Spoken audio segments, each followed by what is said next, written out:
Welcome to UnMan, where we unlearn, unmask, and unpack manhood.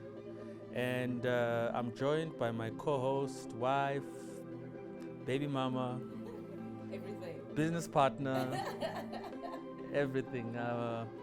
Chule, the love activist. Yes. So with UnMan, we mostly look at society in relationship to men.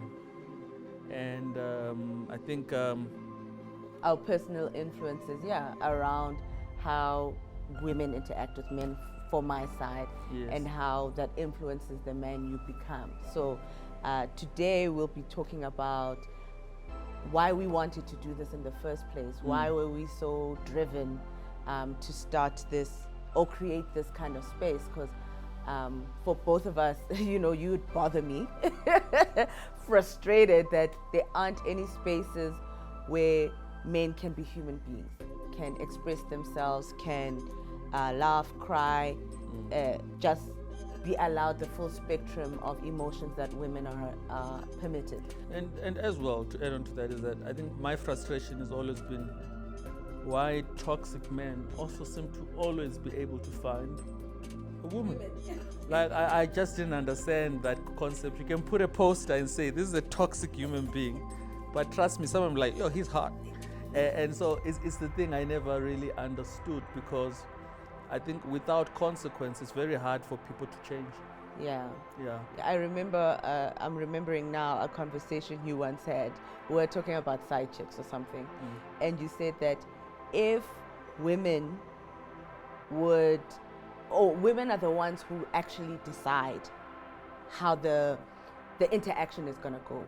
If women decided that side chicks is not something I'm willing to participate in, trust and believe men would follow suit. Because you always say that we are almost the leader, or we set the tone, and men kind of follow that tone. So to your point of, I mean, a gangster who's a known rapist, then this is something that someone has dated this person in my own family. This person is a convicted rapist, armed robber, all these things, but has a woman. So it also speaks to that toxicity is not a one-way thing. It's not just masculine toxicity or feminine toxicity. There's a toxicity that we're having to unpack. But before we get into that, just let's talk about why UnMan. Why did we want to start and create this space? Yeah, I think if you remember, UnMan was born from just the constant questioning of what is a man. Because I think on my side, even thinking when I was growing up, the ideas of a man and the conditioning I had, it's something that was very hard to take into my adult life, because firstly, the world changed. And secondly, I think it's a beautiful thing that women in society in general are becoming less tolerant of certain things.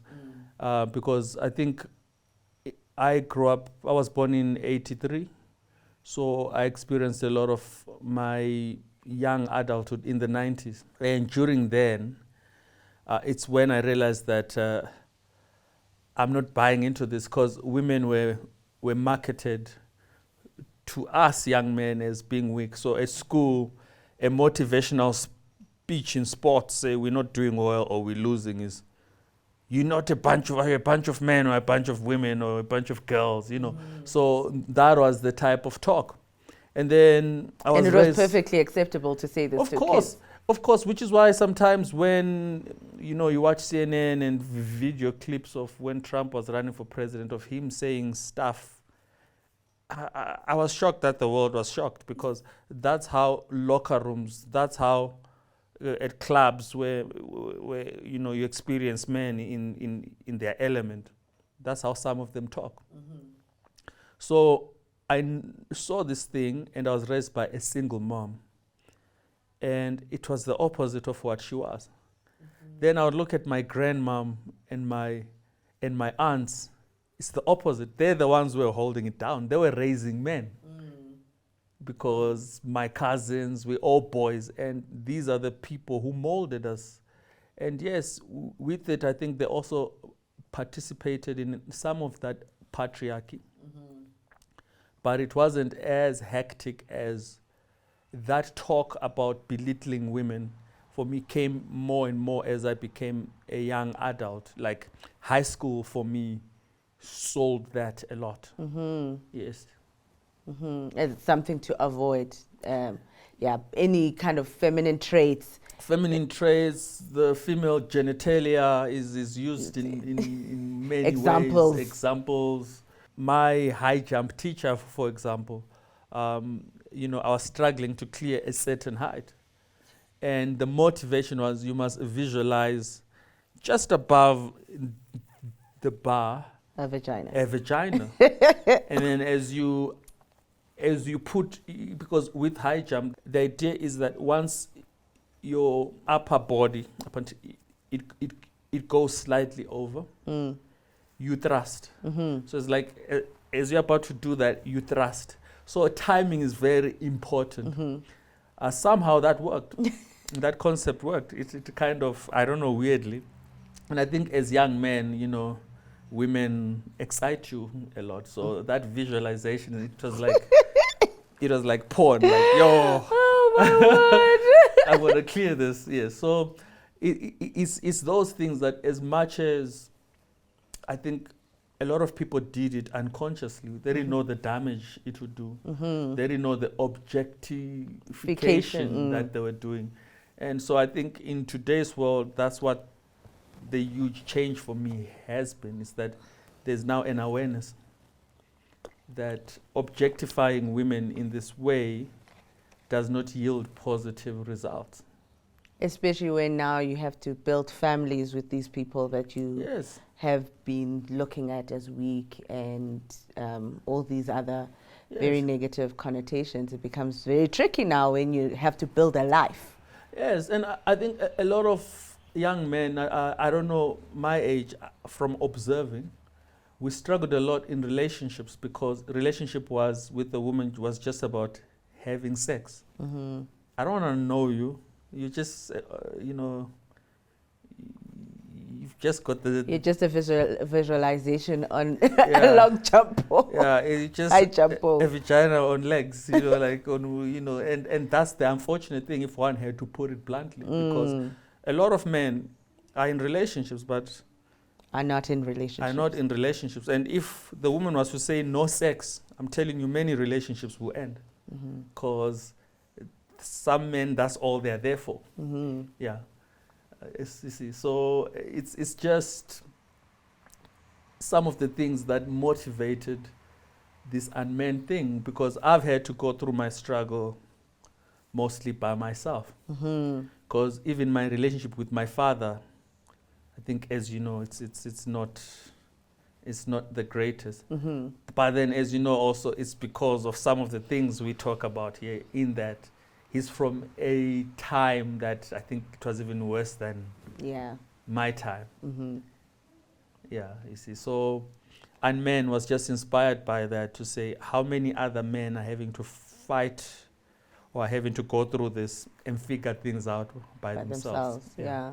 And just to add to what you're saying, for me, what excited me about the concept of unpacking manhood was that I always experienced men in society as these things that are being dehumanized or expected not to exhibit normal human traits, like feel emotion. When you're heartbroken, be allowed the space to heal from that heartbreak and whatever the case is.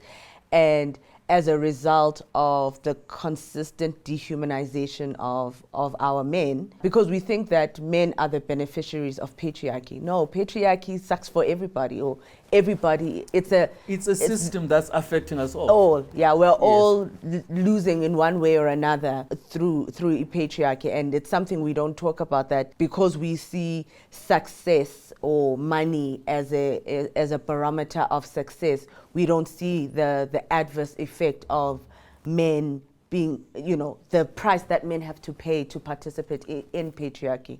I mean, men are 3 times more likely to commit suicide. 3 times more likely to commit suicide than women are. That's a big deal. you know, and it's not something we talk about, and it's very much linked to the fact that men have consistently also had to abandon parts of themselves to be able to participate in a society in the way that the society expects them to. So I'm really wanting to give that space to, you know, my brothers to say, you are allowed to be a human being, hey? Like, this thing, let's de-invest in this ladder that the system is trying to make us climb and go, we're gonna create our lives as we see fit. If I wanna have a pink cocktail as a heterosexual man, why can't I?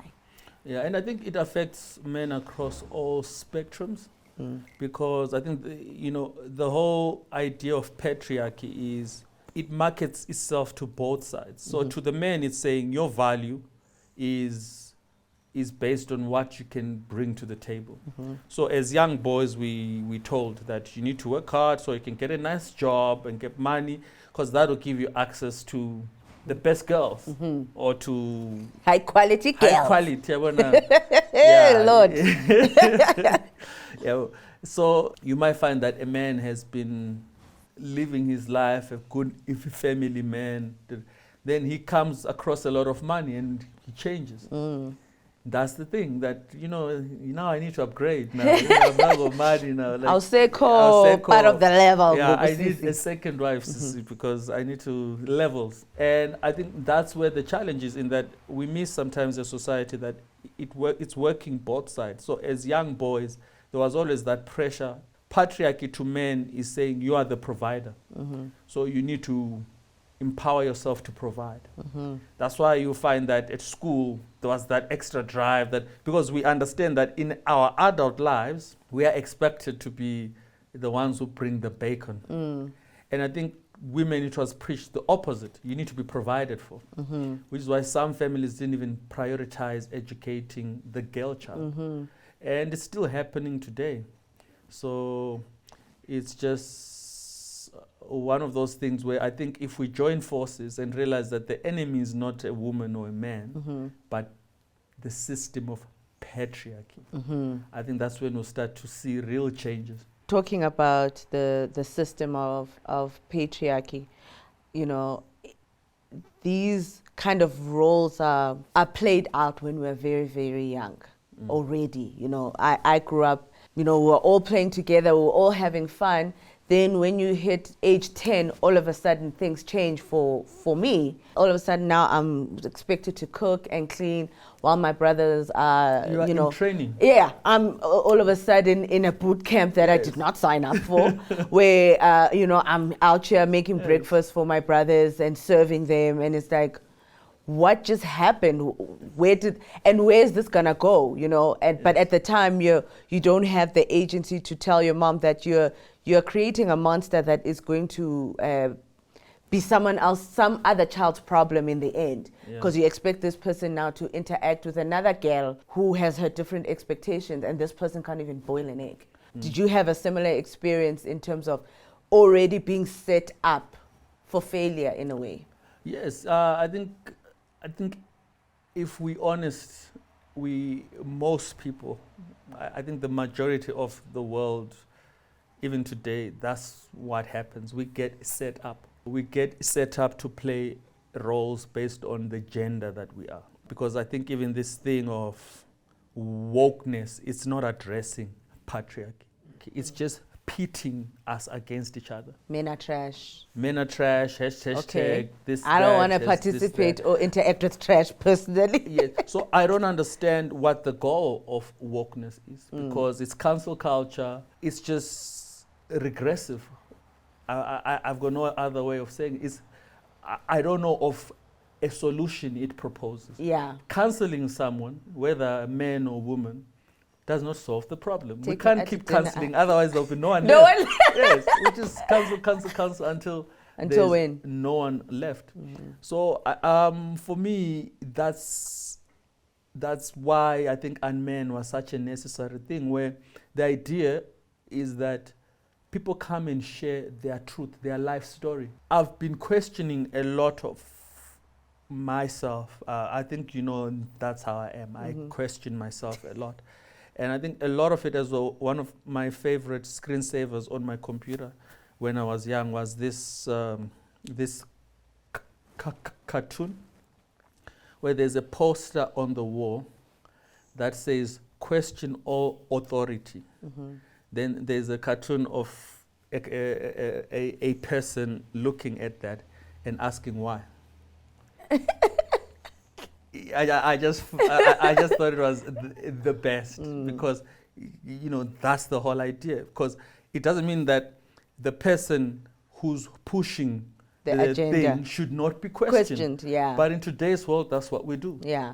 We don't question the people behind wokeness. We don't question the people behind It's true. these things that we believe are, they also need to be questioned. Yeah. But then if you question, you get attacked. And for me, that's the thing I don't understand, which is why I'm hoping UnMan would give the space to question some of these ideas, to question the LGBT community about some of the things that, because everyone is contributing towards patriarchy, whether we like it or not, whether we believe it or not. It can't be this thing that only men are involved in, because it wouldn't work. For anything to work, everyone has to be involved. Schools, the government, systematic. It's just everybody. And I mean, women's participation in patriarchy is huge.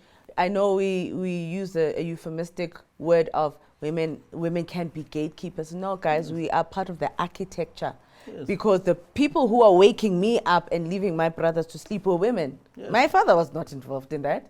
And it was the same in your case when you saw your girl cousins being woken up and you guys being served breakfast. Yes. Who We don't wash dishes. We don't sweep floors. But who created that system? Yes, Women. Women. Yeah. And the funny story is that when I was now a bit older, so my mom had me when she was young, and then the family on my mom's side, they decided that she was too young, she needs to go back to school.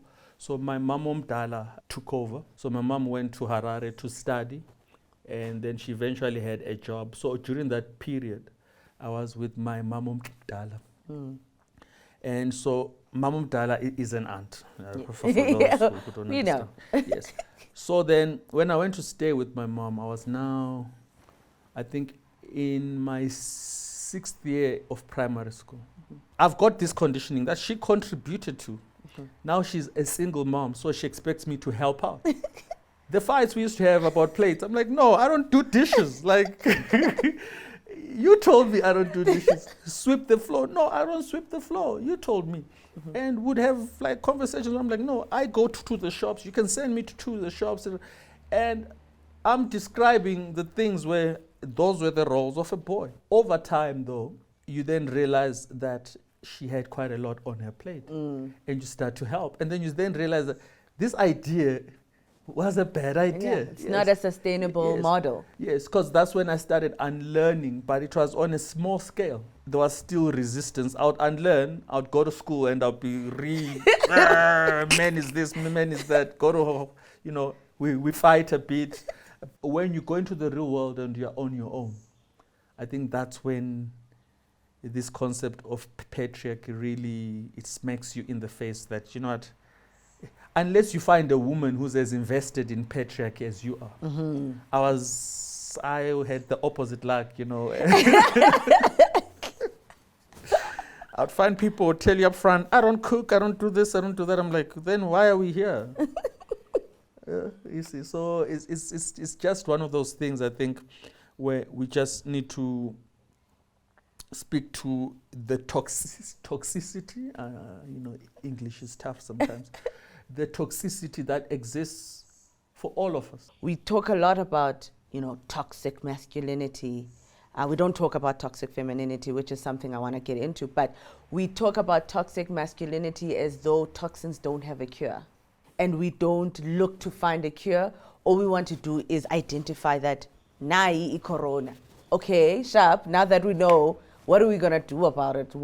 How are we going to contribute to finding a cure instead of just spreading a fear-based thinking of all we can be is toxic towards each other. The way for me, I participated firstly in toxicity, especially in my refusal to express how I feel. You know, that's one of the main elements of toxic masculinity, is suppressing your emotions. And so I'd get into situationships, I'll call them. I get into situationships knowing that the person that I'm getting into this thing with is emotionally unavailable to build anything. And that's why I like him. Because I know I'm not expected to show up in any real way. You won't be, they're not going to challenge you. No, they're not going to challenge me. And I can then cry to my girlfriends about men are dogs and I can't believe, and oh my gosh. But from the very beginning, the poor fellow was very clear. I just broke up with the love of my life. I just got divorced. I just ended my 7-year relationship. These were real situations back to back. At some point I had to go, but Sisi, you are the common denominator here. It seems like you keep allowing or actually vetting people based on how available are you. You're not great. Then I can stay the victim when this whole thing falls apart. And then when right before we actually met, I was reading a Course in Miracles. And in A Course in Miracles, first it says, forgiveness offers everything you want, which I was like, bitch, you lying. Hell no. And then it goes on to say, see the innocence in your brother because that's the same innocence you possess. So I was like, see the innocence in who? These niggas are out here dribbling us, like shrumming them around. Look, I can fetch all the files for you, Marianne Williamson. But then get cheeky. I was like, you know what? I'm going to try this whole see the innocence little stupid story. And at the time I was living here with my mom. I was living with mom and with my little brother, UnMan. And we were fighting every day. Every day we were fighting. And I was like, there has to be another way to exist. I can't do this. So then the see the innocence little thing would rear up its head. So when my brother would then, what's the word? Taunt me or whatever. Yes. In my head, I'd be like, my brother is the most beautiful, most innocent, most love-filled person you've ever seen. The insanity I'm experiencing now, I will not participate in. I will see beyond that and see my brother who is innocent. And I kept doing this thing that sounds very insane as I'm saying it. 2 weeks later, he walks into my bedroom with a tray of breakfast that he's made, and he puts the tray down and he says, I just want to tell you that I love you so much and I appreciate you so much. And it hit me at that moment that we actually hadn't fought for 2 weeks straight. For 2 weeks straight, we hadn't fought. I didn't sit down and talk to him and say, we need to find a better way to be. No, the person who changed in the situation was me. I changed, and I changed the energy of our interaction by seeing the most love-filled version of him. And then I decided, let me try to do the same thing with men in general. You know, let me not participate in spreading men are dogs, men are trash. Let me participate in my brothers are innocent. That's what they are. Whatever insanity that they are participating in is neither here or there. At the core of who they are love. They are filled with love and peace. And 3 months later, I met you. I met the love of my life after struggling for years and years and years to even have a relationship that lasted more than 3 months. I'm saying this because as women, we need to also understand our power in spreading toxicity. But I think from what you've said as well is that the challenge with change is that if you see yourself as a victim, change is very hard because you believe you don't have the power to bring about that change. 100%. Someone else has power over you. Yeah. Wokeness for me is a vehicle that enables disempowerment. They think they're empowering people, but they're encouraging a culture of victimhood. Yeah. You know, everybody's a victim of something. In this world, we're all victims of something. And also, because someone in your eyes is well off than you, you can't dismiss their reality. Yeah. Wokeness for me it's very hypocritical. It's very hypocritical, and I think that's why, as a concept, I really don't understand it. We both have power as men and women, which is why on one hand, you wake up one morning, you hear about we must be equal. Yeah, equal means taking equal responsibility for the shit that's happening. but no, men must go and talk and come and then tell us the solution. That's patriarchy. That's what patriarchy was. Men would go and talk and come. That's why we're here now. That's why we're here now. So that's the whole thing where sometimes when I see these so-called leaders talk like that, I'm like, do you hear yourself? I understand people are angry, but if you think there are solutions that are born from anger, all the best to you. Yeah. If you want to build something when you're angry, trust me. The energy with which? Energy with this, you must try build bombs and guns and it's things whereby the idea is that I'm so pissed off, I want to go destroy that person or that. That's when you start creating weapons of destruction. And I feel that's what we're doing. At times, I feel like that's what wokeness is doing. Social media can be used for such good causes. We get glimpses of it every now and then. But now it's a big tool for destroying. Yeah. Because when something is trending, in most cases, it's a bad thing. Yeah, so I think that toxicity for me, as long as we understand that it's not exclusive. Yeah, it's not exclusive to men. It's not exclusive to women. Yeah. And even these things, these words like masculinity and femininity, it's not. There's no exclusive. We both have those qualities. Patriarchy teaches us to suppress. So as a man, I'm supposed to suppress my feminine side, and as a woman, you're supposed to suppress your masculine side. In fact, can we talk a little bit around what that is? So we are really fortunate and blessed that we have an incredible couples coach, Shannon Pam, who really helped us to understand each other, our modes of communicating with one another, because that was a big problem. We'll talk about that later in our relationship. But one of the big things that she kept impressing on is that both men and women have both feminine and masculine attributes within them. Feminine attributes are those like big visioning, seeing that huge vision, inspiration, empathy, compassion. Those are part of feminine traits, whereas in masculine traits are the ones that action on that big vision, create the operational model, so to say, create the boundaries to say, okay, this is, you're giving way too much now, this is as far as you need to go. And we have both of those within us. And when we're able to tap into both the mature masculine and the mature feminine within us, our lives then are so much richer. So for example, experiencing any big vision is because someone tapped into their feminine to create the Facebook, the Amazon, the own network, and then tapped into their masculine to create the structures to action and manifest that. So that's a big thing that patriarchy makes us lose out on, is that we don't get to experience the fullness of ourselves, because it's saying as a man you can only tap into your masculine side, and as a woman you can only tap into your feminine side. I think that was just an important thing to say, because for me, I'm on this journey of really integrating my masculine features and really benefiting from those masculine features, because we've seen how even in our relationship, when I'm not leaning into both of those sides, it creates communication breakdowns, it creates fear around money where I don't really participate in how we handle our finances, and at the end we're all losing out. I think we all going through the same process. Unlearning is not a one-day process, similar to learning. Learning is not a one-day process, but somehow I think there's a belief that unlearning should be faster than learning. Yeah.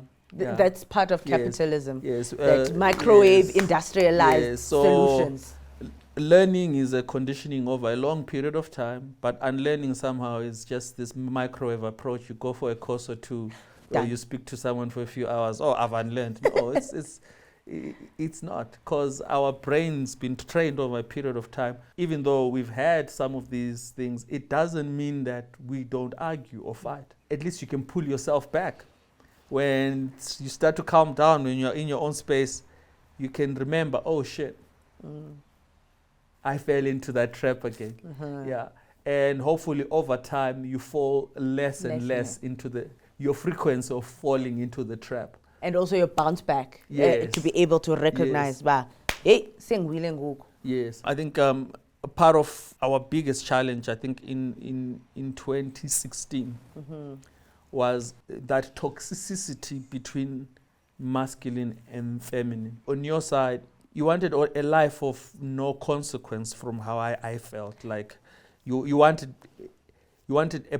me to provide everything and for you to be sha-la-la-la-la. And I said, for me, I've seen what that does to a family. Wait, let's paint a picture, because it's important to set the scene of why 2016 was such a pressure cooker year for us. We're just starting dating in 2016, in 2014. Then we had Mali in 2015. Yeah. Then in beginning of 2016, having Mali was had traumatic elements, especially on finances, that we then built in some bad habits for both of us. And then we had to move out of where we were staying, we were house sitting. Then I had just miscarried. No, then Mali got very sick from a mysterious virus and was in hospital for 5 days. Then 2 weeks later, I was in the hospital because I had a miscarriage. So it was just a lot. And I, on my side, just emotionally shut down. I just was like, I ain't feeling nothing, none of it. I'm not going to process any of what has happened, and resented you for wanting to engage and process in the traumatic experiences that we had together. And as a result, it created almost like the perfect storm where I then hid through my work, and I was just after I had decided that, okay, Quintine's not going to give me this cushy life that I want. He's not going to shokomela me. It's fine. I'm just going to work, and not really participate in being at home. But even the energy you took into work, it was spiteful. Yes. Because it was not yielding results. No. Because it's not like you're working for the sake of building and getting a return on your time invested in effort. I was avoiding. It was just, I'm going to show you. The consequence of that as well was that relationship-wise, it wasn't only impacting me, it was also impacting our child. Mm-hmm. And I think for me, that's when 2016, I think, was the hardest, in that one had to start asking themselves if we're better off apart, yes. Mm-hmm. And I think it was the hardest thing I had to confront, to say, this is not a sustainable friendship model. Yes, like this, it was becoming too toxic, in that it was spilling over into... Yeah, how I responded to Mali, how I responded to you. When I was growing up, I would look around, and, there are families where, when we were young, they were doing well, according to society. They were doing well from the outside as well. People looked happy, and the home looked happy as well. Things worked, and lawns were mowed, flowers were, the garden was happy. Everything was just like, it was paradise. And as a child, you obviously can't speak to what relationships were between two adults, but then you find that when the man passed away, in some instances, I have friends where their father passed away, things changed. Instances where wealth was lost, cars are starting to be sold, because I think we don't understand how disempowering patriarchy is. Mm-hmm. That's the disempowering nature of patriarchy. Mm. And the unfortunate thing is as well that, because we want to fight it together as men and women, because there are certain sectors who believe it was created to simply just empower men. No, it was created to disable both parties, because it's part and parcel of why today we have some of these issues we've got in society. Why? It's been piling up and it's not being addressed. And unfortunately, if we believe that we can address it by separating each other. It's like in our own home, say if we look at it on a small scale. Imagine our home, you telling me that, no, I need to sort out myself, sort out all these issues. You are then assuming that you have none. Mm-hmm. you are then saying you are the perfect thing, you're the angel or victim, whatever you want to, however you want to package it. And that I'm the reason for all the problems that exist between us. That's not a way forward. Yeah. That is definitely not a way forward. One of the turning points within our relationship during that time in 2016 is when you said to me, it seems like in this house we're operating as though we're teammates but fighting against each other on the same team. We're competing with one another. But when Messi makes a goal, Barcelona wins. Oh well, who is he with now? He's with people. The whole team stands to benefit. Whoever scored the goal, it benefits the entire whole. Which is why if you look at it, is that when he scores, he doesn't go and celebrate alone. Yeah. Everyone. The whole team, when he he scores the winning goal, he's not the only one called to come and pick up a medal. Yeah. The whole team. And that for me was such an awakening moment to realize that I haven't been a good teammate within the relationship, and that, Nyani, how can we create an environment? Because one of the big things is like, okay, Miss, I'm always the one at the office working. Who created the opportunity for you to be able to do that? Me. Yes. I'm the one sitting with Malibongwe at home as Quintine. I'm the one blending pumpkin and carrots and figuring out what she likes, so that you can have the space to go out and try to build your business. So if we're not operating and seeing that we are a team, we really, really lose out. You know, something we always talk about is that there's a cry, right, in the men are trash camp, that men must go and talk to each other and have this little conference and then come back and tell us, you know, what. It's all sorted, ladies. Yeah, we You're fixed safe it. now. But one thing you always say is that the people that are participating in gender-based violence, in abuse of women and children, are not people. They're not people, they're animals, you know. So can you talk to us about the fact that, you know, your experiences with those kind of things, men, people, whatever you want to call them. Let me also see the innocence somehow. And the unrealistic expectation. So many ads right now going, real men don't rape, real men. And mind you, I'm talking as a rape survivor myself. And I myself can see that trying to talk to the person who raped me is... Yeah, the mere fact that you are so far gone that is something that you can do says a lot. Yes. So even with these ads, real men don't rape, you see, that's the thing. What's the definition of a real man? They don't tell you. So it's real men don't rape based on what? Based on what? The definition of men from what? Patriarchy? I don't know. So at times it's just words. And that's my issue, is that sometimes we think we're going to resolve these things by just having keywords and nice words out there. And the men who do this, I think you spoke to it, I think when you get dehumanized, and you know, no one's born a rapist, I believe. No one's born a murderer.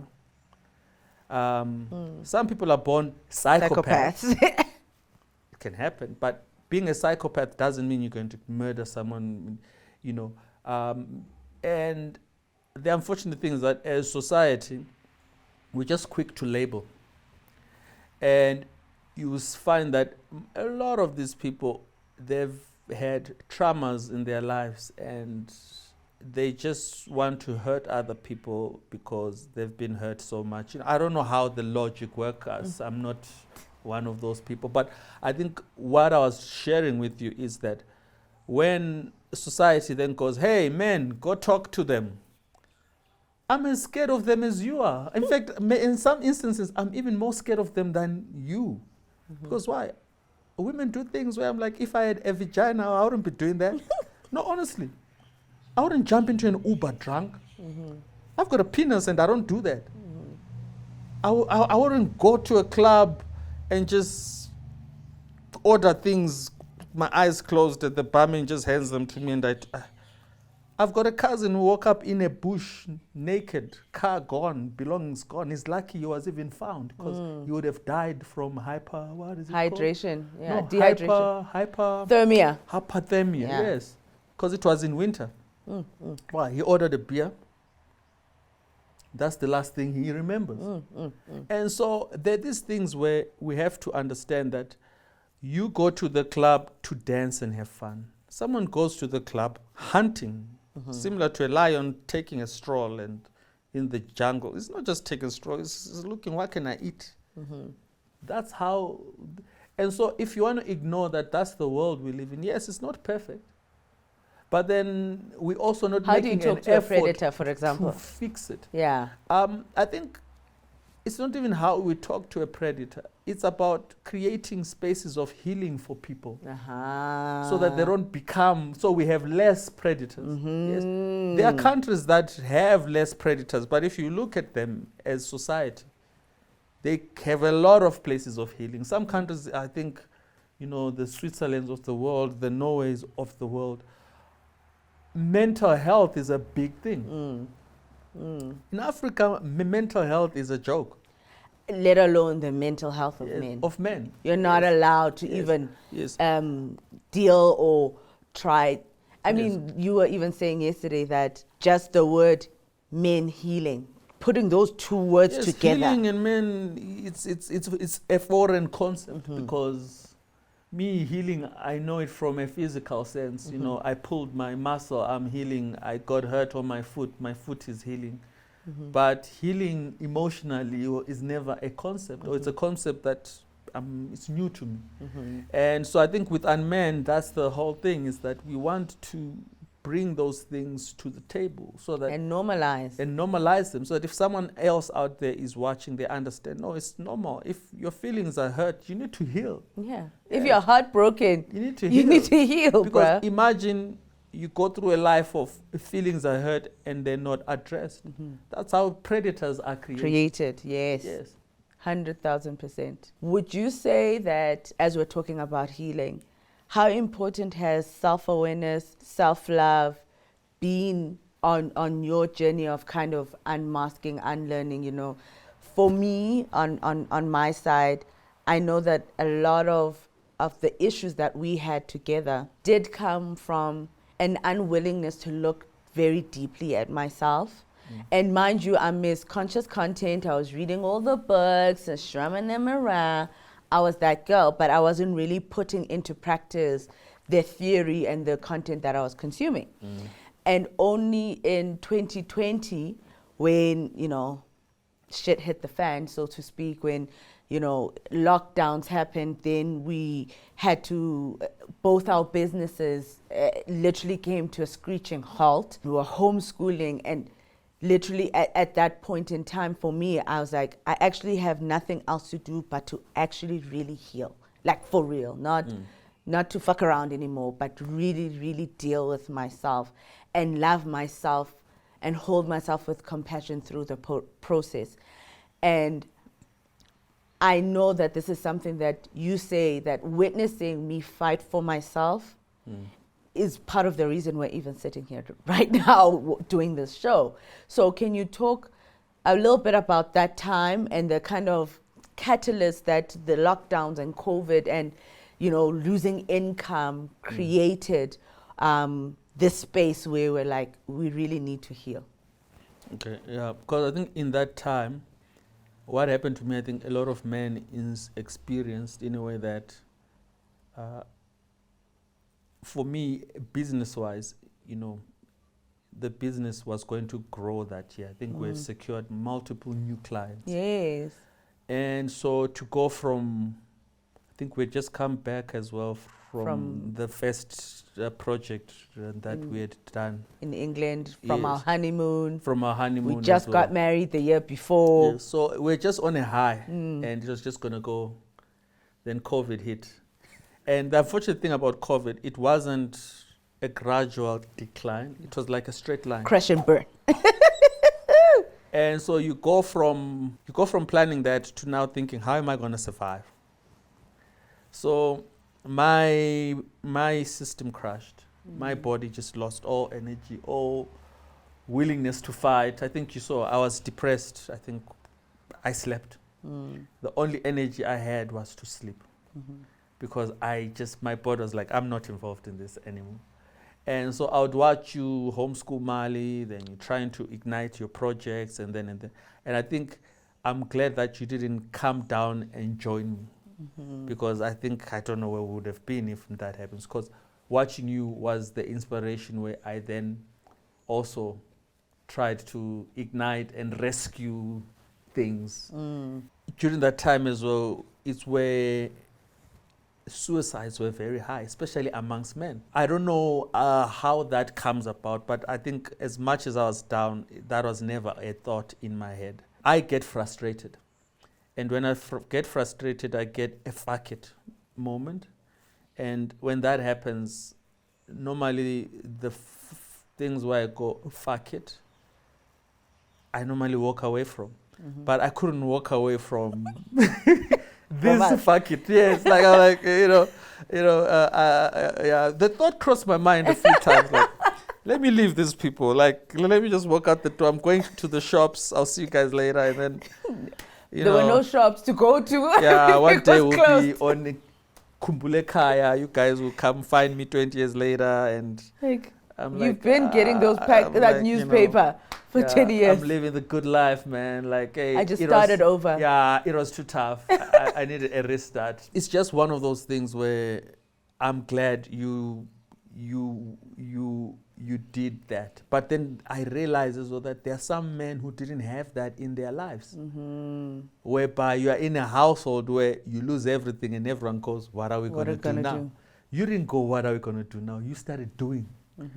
And I think I appreciate that a lot, because I can't imagine if you came to me and said, what are we going to do now? I probably would have sworn at you, like, what the fuck is it? Why are you asking me?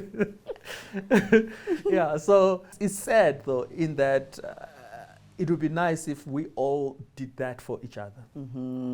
It would be nice if we all strong for each other. But when it comes to finances, society, in most cases as it stands,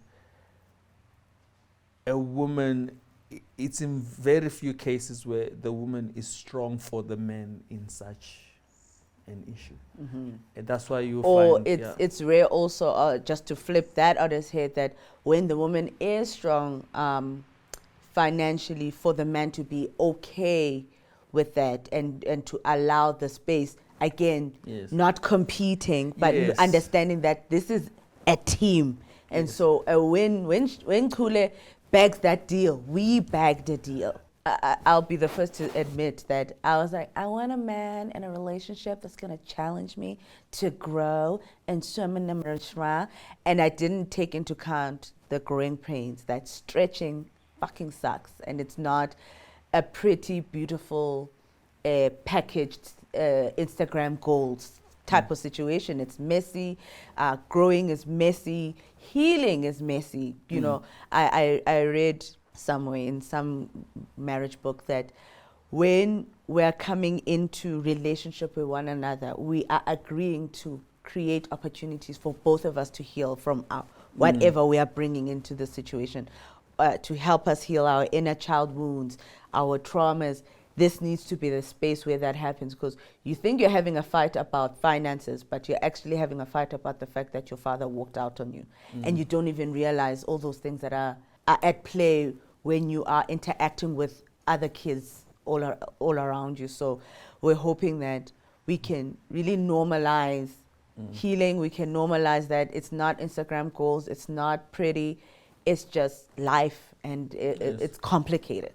Yes, and it's the other thing where when it comes to social media and these movements and wokeness and all that crap, that's the thing that people don't understand. There's hard work behind any beautiful thing. You know, you see these beautiful gardens and roses. Someone had to make the soil tend to it, and I think to just on my side, when it comes to challenging each other, I think I've learned over time that it's more about actions.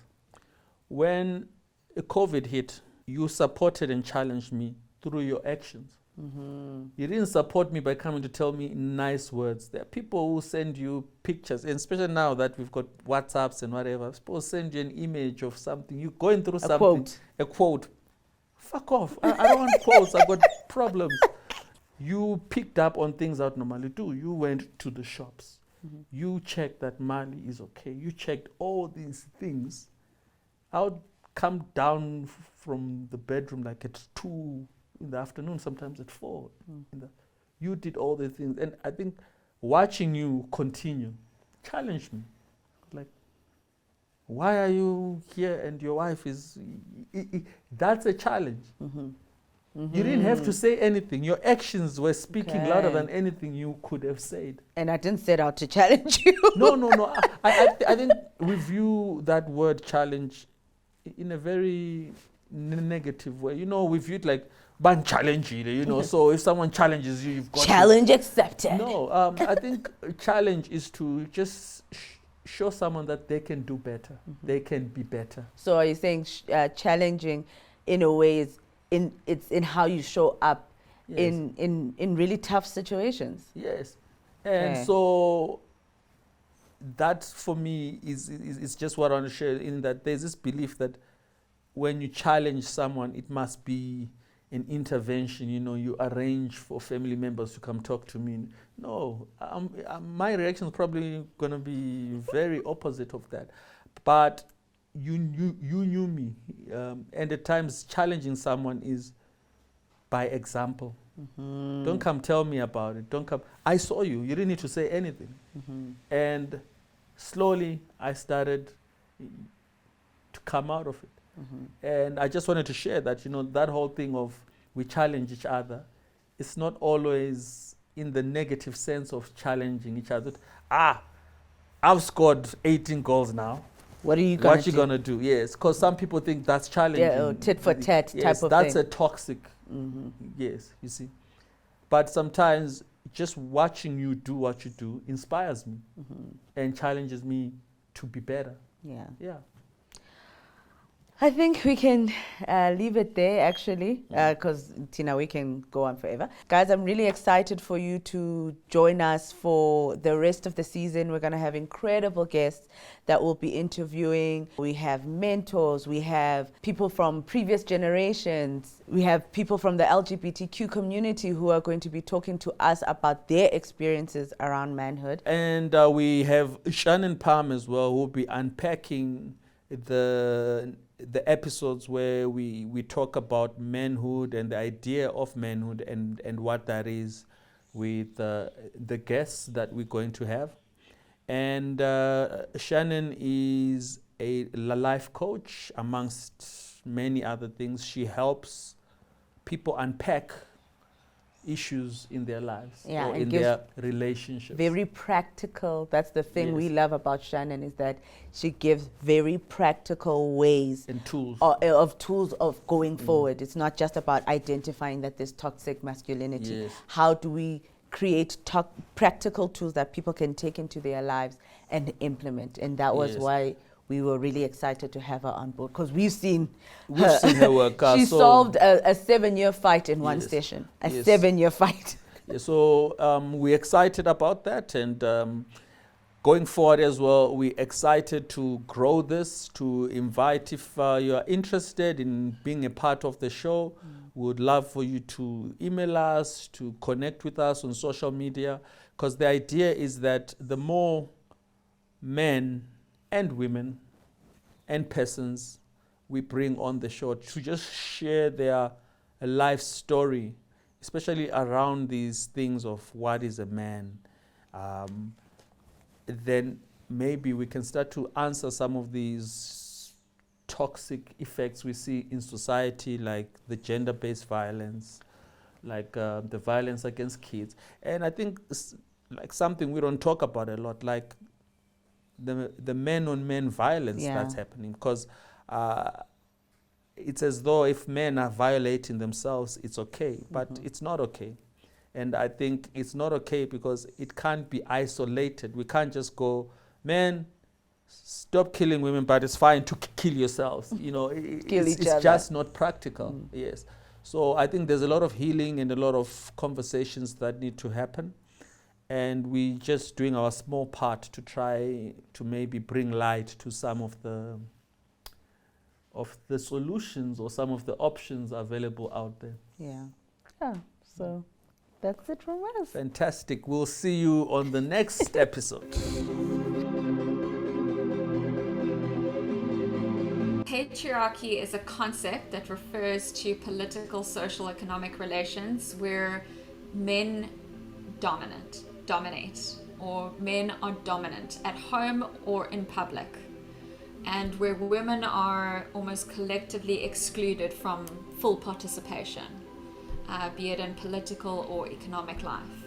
So it's really a system where one gender dominates over the other, and attributes seen as feminine or pertaining to women are undervalued.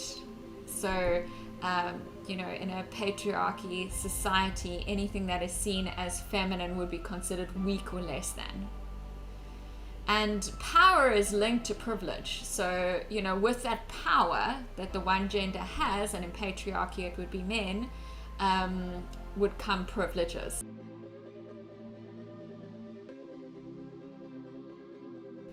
So toxic masculinity involves an extreme pressure that some men feel to act tough and to avoid showing any sort of emotion in a way that's harmful to their mental and emotional health. And it can also have serious consequences in their relationships and in society at whole. It has three components. Toxic masculinity encourages a toughness, this notion that men should be physically strong, emotionally callous, and behaviorally aggressive. The second component is an anti-feminine or an anti-femininity, which involves the idea that men should reject anything that is considered to be feminine, such as showing emotions or asking for help. And the third component of toxic masculinity is power. It is the assumption that men must work towards obtaining power and status so that they can gain respect. Now, this way of being, these three components of toxic masculinity encourages and glorifies unhealthy habits. There's a notion that self-care is only for women, and that men should treat their bodies like machines, skimping on sleep, working out when they're injured, pushing themselves to their absolute limit. It discourages men from seeing doctors or seeking psychology support. It encourages risky behaviors. So when men are taught to toughen up, it encourages them to drink heavier, to use substances, to just behave in more risky ways than they otherwise would. And it really discourages men from getting that mental health treatment if they need it, like from depression, anxiety, substance abuse issues. Mental health problems are viewed as a weakness, and so men are more likely to suffer in silence. It makes it inappropriate for men to talk about their feelings, and so they avoid conversations around the problems they're having or emotions that they're experiencing, which can increase their feelings of loneliness and isolation. And it's interesting because research has also shown that men that are seeing themselves as more masculine actually engage in less helping behavior. So they are less likely to intervene to help others if they need help. If they're being bullied or if they are needing help, men who are trying to be overly macho would tend not to step up and step in.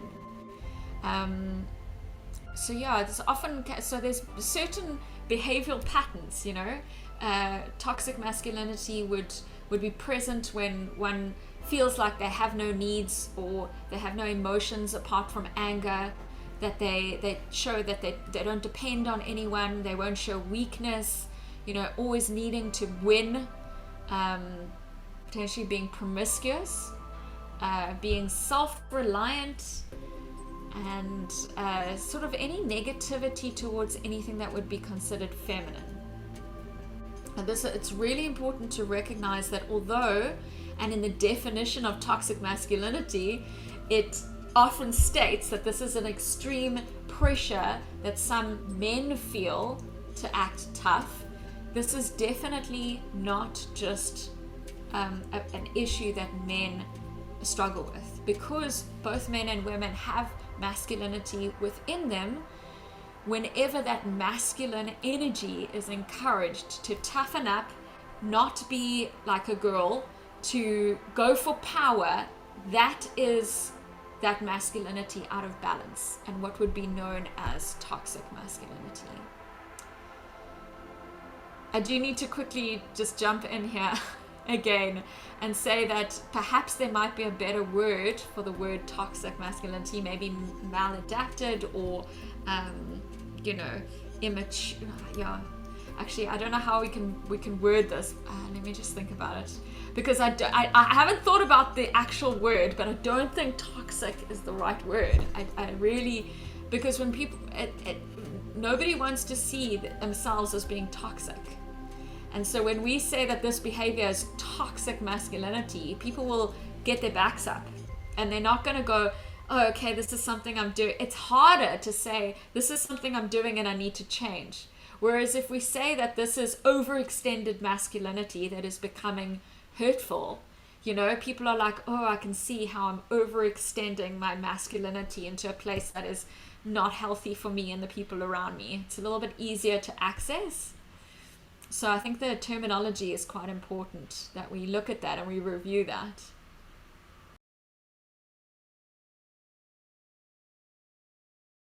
Toxic femininity is known as a gender expectation on women to be subservient, quiet, and submissive to the dominance of a man and his aggression. It can show up in self-sabotaging. It can show up in lying, misleading, mocking others, in any way manipulating a situation in a way that talks to that imbalance. So if toxic masculinity was to say that men are full of anger and lust and cannot be blamed for what they do, then toxic femininity would say that women are responsible for inciting that anger and lust in men, and therefore can't blame men for what they're doing. So it's the mirror of the two. So it's so important to recognize where we might be playing an enabling role in an imbalance. For us to be saying that we're a victim, for us to be saying that we're weak or we're incapable of making this change, and blaming on that side, we lock ourselves into a dynamic where we can't create that change. So we need to actually recognize that, power is taken in some ways, and we need to empower ourselves to step into the change that we want to make.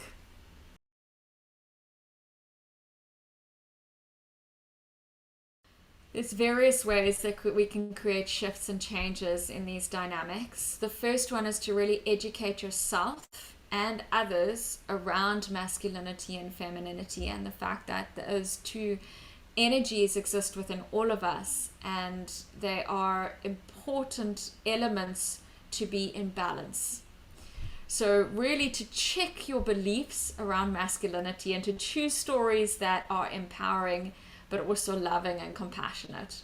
So one way of doing this is to actually write down, journal, what is your beliefs around masculinity? Masculinity is, or masculine people are, or real men do, or real men are. And then really identify which of these beliefs are based and rooted in love and which of these beliefs are rooted in fear. And those ones that are rooted in fear or rooted in a narrative that perpetuates a dominant, imbalanced society, we need to re-script those and create a new narrative. Another way that we could heal is to actually have courageous conversations. To create an amends making process is to actually have conversations with those that we care about where this imbalance has played out, and to create different dynamics with them. And it will feel awkward at first because it'll be new, but to have open conversations to say, I'm noticing X, Y, and Z, and this doesn't feel fair. What can we do to rectify this? We need to talk about victim culture and how to deal with that as well, because victimhood allows for blame shifting. It allows for excuse making. It also allows for self-pity, and it keeps people from being held to account or accountable for their actions. So it generates a society of people who identify foremost as being oppressed. And when you take on that role of being a victim, it can even come across that there's some joy in blaming others for your problems and lashing out and making other people feel guilty, manipulating others for their sympathy and attention, and none of which is going to actually create the shifts and changes sustainably that we're looking for. So that's something to consider, is to understand victim culture and its disadvantages, and how do we shift away from that. We want to really take accountability and responsibility for the lives that we want to create, and for the relationships that we want to build, and to have those hard conversations to do that. We want to make sure that we get on top of our negative self-talk and any sort of self-sabotaging behaviors, to catch ourselves when we say things like, oh, no one cares about me, or everything bad happens to me, or it's just because I'm a woman, or it's just because I'm a man. Those sort of negative self-talk leads to lack of self-confidence, and it just impacts on how we show up in the world. So we need to own our beliefs and challenge those beliefs. We need to avoid labeling. We need to really catch ourselves when we're complaining or shifting blame or not accepting responsibility or feeling trapped and powerless, or feeling like nothing we can do makes a difference. We need to say, actually, is that true? Where is there evidence to prove that that is true? And to actually challenge ourselves to step into having the conversations that are needed to set boundaries, to create change, and to find solutions.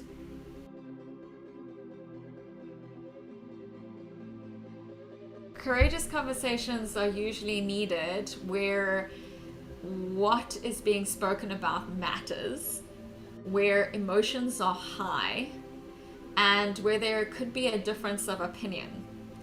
And the reason they're called courageous conversations is because they require courage. And courage is not the absence of fear. Courage is feeling the fear and doing it anyway. So one of the core elements of a courageous conversation is to understand that sometimes, and most times, when a courageous conversation is needed, you're going to feel anxious, you're going to feel nervous about having this conversation. So to manage your anxiety is to prepare well. That's just one thing that I would, as a first take out of courageous conversations, prepare well, so that you're not overly in the moment trying to communicate clearly and listen to the other person. I would almost say write down what it is that you're wanting to say, and then to strip that script of anything triggering. You need to almost think, okay, what is language that I use or words that I use that I know presses that person's buttons, and you need to communicate it in as objective a way as possible. So strip out judgment, strip out labeling, strip out any form of tonality that is going to be blaming or judging or shaming. And because that is only going to turn that courageous conversation into a conflictual conversation. And you can pause and you can, say, I this is difficult. I'm not quite sure what to say next. Can we just take a few minutes? Or I actually said this, but I can see that it didn't land the way I intended. Can I try that again? It's to actually contract up front to say, this is not an easy conversation to have, but because our connection is important, I want to have this conversation because I want us to get closer. So if your intention is to connect, the other person is going to feel that through your stated intentions, but also through your tonality. If your intention is to name and shame and blame, they're going to feel that too. So when having a courageous conversation, you have to be very, very clear. Prepare well.